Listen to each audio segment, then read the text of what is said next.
உங்ககிட்ட ஒரு கேள்வி. உலகத்துல ரொம்ப புத்திசாலியானவங்க தான் ஜெயிக்கிறாங்களா இல்ல ரொம்ப வசதி வாய்ப்பு இருக்கிறவங்க தான் ஜெயிக்கிறாங்களா? நாம பல நேரங்கள்ல நமக்கு அந்த அளவுக்கு டேலண்ட் இல்லையே, இல்லைன்னா நமக்கு சரியான வாய்ப்பு அமையலேன்னு நினைச்சு முடங்கி போயிடுறோம். ஆனா வெற்றியோட உண்மையான ரகசியம் வேற ஒண்ணு. ஒரு கதை மூலமா பாப்போமா? ஒரு பெரிய கம்பெனில ஒரு மேனேஜர் போஸ்டுக்கு 2 பேர் போட்டி போடுறாங்க. முதல் நபர் ராகுல். இவர் பயங்கர புத்திசாலி, பெரிய காலேஜ்ல படிச்சவரு, எதையுமே டக்குன்னு யோசிப்பார். ஆனா அவருக்கு ஒரு சின்ன தலைக்கணம், நமக்கு தான் எல்லாம் தெரியுமே, நாம எதுக்கு எக்ஸ்ட்ரா வேலை செய்யணும்னு நினைப்பாரு. இரண்டாவது நபர் குமார். இவர் ஒரு சாதாரண காலேஜ்ல படிச்சவர். ராகுல் அளவுக்கு இவருக்கு வேகம் கிடையாது, ஆனா எதையும் கத்துக்கணுங்கிற ஆர்வம் இவர்கிட்ட அதிகமா இருந்துச்சு. அந்த கம்பெனியோட முதலாளி இவங்க 2 பேருக்கும் ஒரு டாஸ்க் கொடுக்கறாரு. அடுத்த 1 மாசத்துல நம்ம கம்பெனியோட ஒரு பழைய லாஸ்ல போயிட்டு இருக்க பிரான்ச்ச யாரு லாபத்துக்கு கொண்டு வர்றீங்களோ அவங்க தான் மேனேஜர்னு சொல்றாரு. ராகுல் அங்க போறாரு.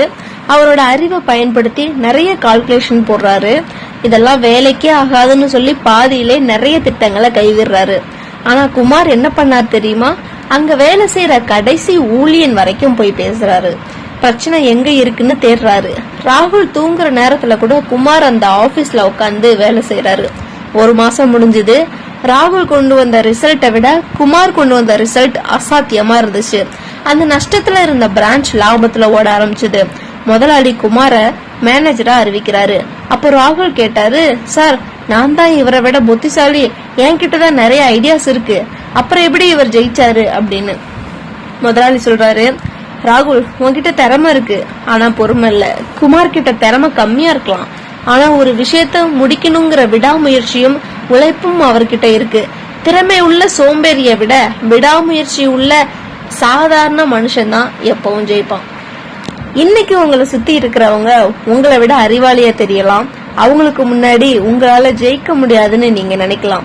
ஆனா ஒண்ணு தெரிஞ்சுக்கோங்க, ஒரு புத்திசாலி தூங்குற நேரத்துல நீங்க முழிச்சு உழைச்சீங்கன்னா அந்த புத்திசாலிய விட நீங்க உயரமான இடத்துக்கு போவீங்க.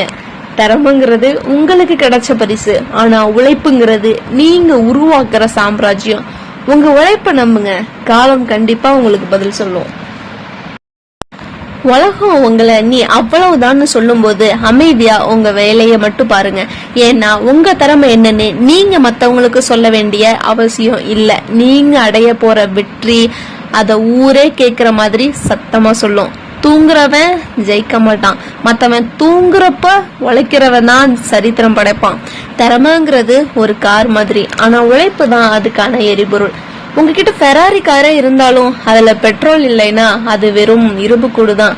மத்தவன் உங்களை விட வேகமா ஓடலாம், ஆனா நீங்க நிக்காம ஓடுனீங்கன்னா ஒரு நாள் அவனையே நீங்க முந்திடுவீங்க. என்னைக்குமே முயற்சிய கைவிடாதீங்க. ஏன்னா முயற்சி செய்யறவன் ஒரு நாளும் தோக்க போறது இல்ல. மத்தவங்களோட ஒப்பிட்டு உங்களை நீங்களே தாழ்த்திக்காதீங்க. சூரியன் காலையில தான் பிரகாசிக்கும், சந்திரன் ராத்திரியில தான் வெளிச்சம் கொடுக்கும். ஒவ்வொன்றுக்கும் ஒரு நேரம் வரும். அந்த நேரம் வரும் வரைக்கும் உங்க ஆயுதத்தை கூர்மையாக்கிட்டே இருங்க. நீங்க யாருன்னு நீங்க நிரூபிக்க வேண்டியது இந்த உலகத்துக்காக இல்ல, உங்களுக்காக. நீங்க இன்னைக்கு படுற கஷ்டம்தான் நாளைக்கு நீங்க சொல்ல போற வெற்றி கதையோட முதல் பக்கமா இருக்கும்.